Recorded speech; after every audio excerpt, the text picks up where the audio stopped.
की जर या देशाला समृद्ध, शांत आणि खरोखरच विश्वसत्ता व्हायचा असेल तर या दोघांमध्ये सनातनी मस्तिष्क आणि इस्लामची, ज्याला आपण म्हणतो मनगट, इस्लामचं जी शक्ती आहे ती एकत्र आल्याशिवाय हा देश पुढे जाणार नाही.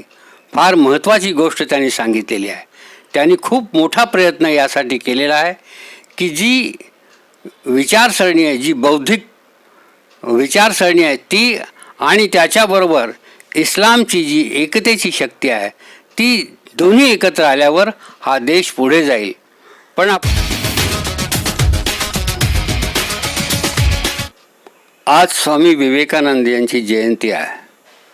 स्वामी विवेकानंद हे या देशाचे, ज्याला आपण म्हणू शकू की विश्वविजयी असे फार महत्त्वाचे असे महापुरुष होते.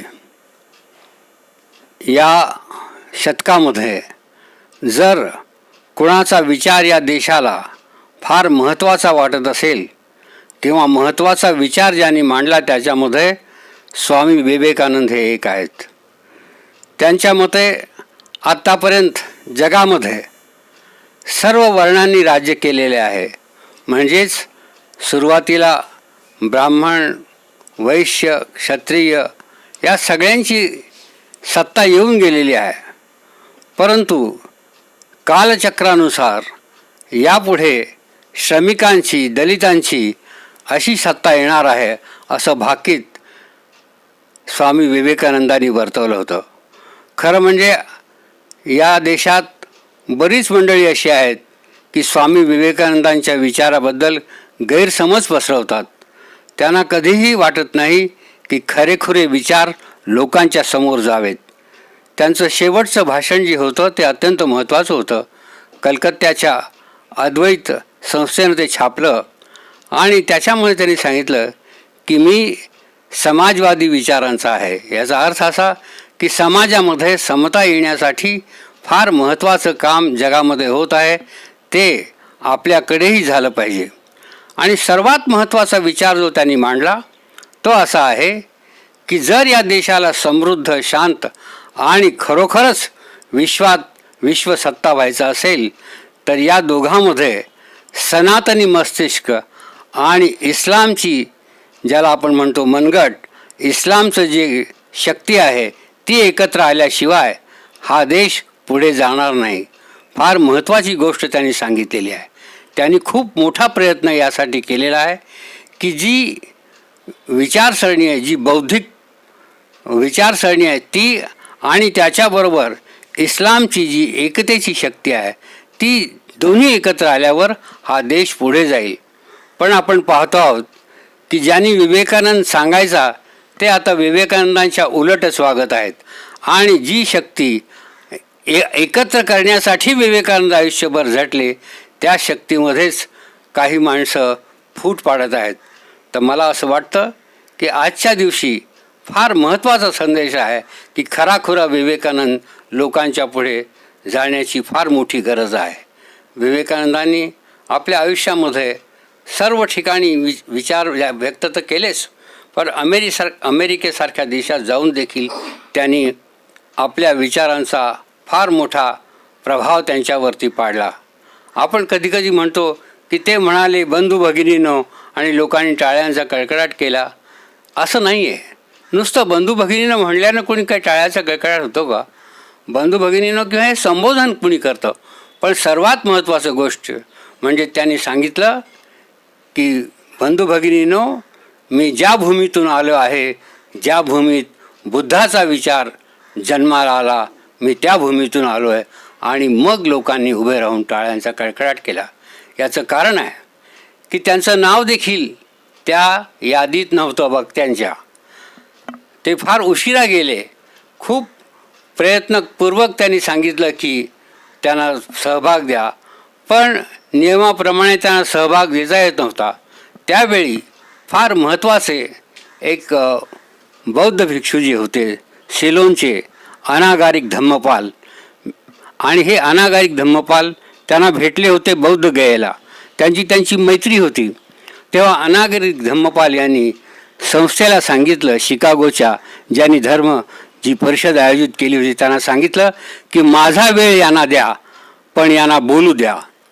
आणि त्यावेळी ते त्यांच्या शेजारी बसले. आपला वेळ त्यांनी विवेकानंदांना दिला की यांचे विचार गेले पाहिजेत. हे फार महत्त्वाचं काम अनागारिक धम्मपाल यांनी केलं. आपल्याला माहिती आहे की ज्यावेळी वर्तमानपत्रात छापून आलं की विवेकानंदांनी सुंदर भाषण केलं आणि त्यांचं कौतुक होत आहे, तर कलकत्त्यावरून तारा गेल्या की हा आमच्या देशातील शूद्र आहे, याची तुम्ही स्तुती करू नका, याला तुम्ही धर्माचा प्रतिनिधी समजू नका. या कलकत्त्याहून तारा गेल्या हे कोणी लिहिलं माहिती आहे? अमिताभ बच्चनचे वडील हरिवंशराय बच्चन यांनी आपल्या आत्मकथेत म्हटलं आहे, क्या भूलू क्या याद करू. यामध्ये त्यांनी म्हटलेलं आहे की ज्यावेळी त्यांचा तिथे गौरव होत होता, या देशातून ताळा जात होत्या की हा आमच्या देशातील शूद्र आहे. काय माणसा होता आपण. आणि म्हणून विवेकानंद जेव्हा भारतात परत आले आणि त्यांनी पाहिलं की माणसं सावलीला सुद्धा जवळ करत नाही आणि एखाद्याचं तोंड पाहिलं तर छत्री तोंडावर धरून चालतात, त्यावेळी ते म्हणले, अरे हा देश आहे की वेड्याचं इस्पितळ आहे. हे सुधारण्याचं काम त्यांना करायचं होतं. ते त्यांनी करण्याचा जेव्हा प्रयत्न केला तेव्हा त्यांच्यावर खूप टीका झाली आणि वयाच्या 39व्या वर्षीच त्यांना प्राणत्याग करावा लागला. फार मोठी माणसं फार लवकर जातात. याचं कारण आहे की आपण त्यांना नीट ठेवू शकत नाही. आपण त्यांच्यावर इतके हल्ले करतो कारण आपल्याला ते सहन होऊ शकत नाही. कारण जी माणसं जगाचा विचार करतात, सर्वांचा विचार करतात, माणसाचा विचार करतात, माणुसकीचा विचार करतात, दलित सत्तेचा विचार करतात, अशा लोकांना समतेच्या विचारवंतांना आपण या ठिकाणी महत्त्व देत नाही. सर, आत्ता जे तुम्ही जे म्हटलं, मी असं मला थोडं वाचण्यात आलं, मला आठवत नाही कधी वाचलंय, की स्वामी विवेकानंद हे कट्टरवादी हिंदुत्ववादी होते. खरं आहे का? नाही, स्वामी विवेकानंद हे कधीही कट्टर हिंदुत्ववादी नव्हते. उलट त्यांच्या काही कथा ज्या प्रचलित आहेत त्या खूपच काल्पनिक अशा पद्धतीच्या आहेत आणि त्यांच्या नावावरती किंवा त्यांच्या वेशावरती लोक काहीही सांगतात आणि काल्पनिक गोष्टी पसरवतात. खरं म्हणजे ते फार मोठे अभ्यासक होते. मी तुम्हाला सांगितलं की त्यांनी भगवान बुद्धावर खूप चांगली भाषणं दिलेली आहेत आणि त्याचप्रमाणे हिंदू मुस्लिम ऐक्याचा त्यांनी खूप जोरदार प्रयत्न केला.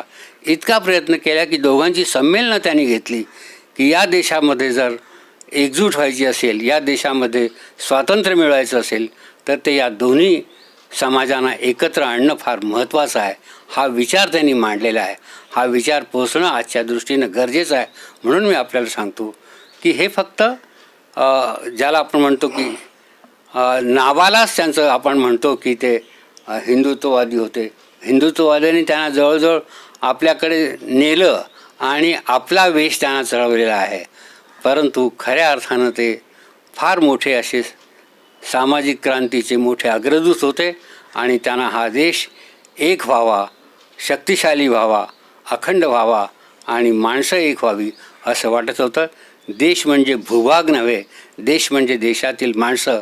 आणि जेव्हा देशातील माणसं सशक्त समृद्ध असतील, या देशाचा श्रमिक वर्ग जेव्हा सशक्त आणि समृद्ध असेल तेव्हाच हा देश उभा राहील असं त्यांचं मत होतं. आणि असं पण म्हटलेलं आहे की यापुढे दलितांचं राज्य येणार आहे. हो, त्यांनी आपल्या या ठिकाणी मी जी पुस्तिका प्रकाशित केलेली आहे त्यामध्ये ते म्हणतात, पहा की यापुढे काही एवढेच नव्हे तर वरिष्ठ वर्गातील निरुपयोगी, निकामी, रद्दी लोक शूद्रामध्ये फेकले जाऊन त्यांची संख्या वाढत गेली. आणि पुढे पुढे ते म्हणतात, कुणालाही यापुढे जर मानवी समूहामध्ये 4 वर्णाचे राज्य चालते, धर्मगुरू, सैनिक, व्यापारी, श्रमजीवी क्रमशः सत्तेवर येतात. आज जे मोजक्याच लोकांना सुख स्वास्थ्य मिळते ते श्रमजीवी वर्गाच्या राज्यात सर्वसामान्य माणसालाही मिळेल.